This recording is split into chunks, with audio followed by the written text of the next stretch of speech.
Hello, welcome back to our channel Qubit Educational Services. In this video we are going to solve the fifth question from the NEST 2020 first shift.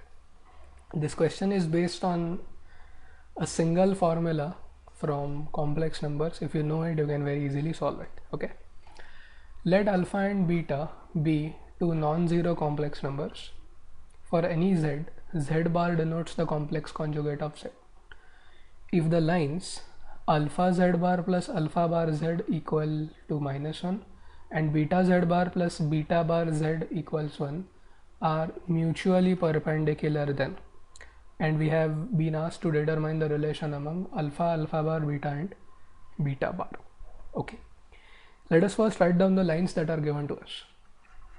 Okay, the lines are alpha z bar plus alpha bar z equal to -1, and the second line is beta z bar plus beta bar z equal to 1.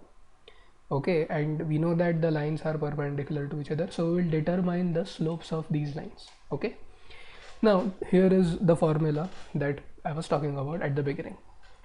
If you are trying to find slope of any line on the Argand diagram whose equation is this, it is given by minus I into alpha plus alpha bar divided by alpha minus alpha bar, where alpha and alpha bar are coefficients of z bar and z respectively. Okay, and similarly you can determine slope of the second line, that is L2, which will be minus I into beta plus beta bar upon beta minus beta bar. Okay, let us call these slopes as m1 and m2, and as the lines are perpendicular to each other, product of their slopes will be -1. Okay, now I into I is I squared, which is -1, and we already have that -1 here, so the product of the remaining part of the slope of the first as well as the second line will be 1. Okay, now you just multiply, so it will be alpha beta plus alpha beta bar plus alpha bar beta plus alpha bar beta bar, and you now take these two terms to the RHS. Okay, so what will you get? You will get alpha beta minus alpha beta bar minus alpha bar beta plus alpha bar beta bar. These two things will get cancelled, and also alpha beta.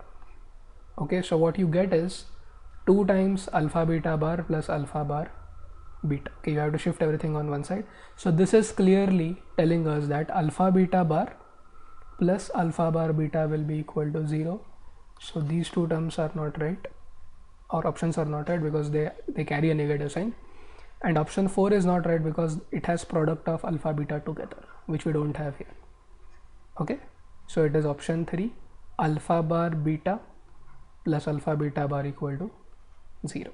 Okay, so option C or option 3.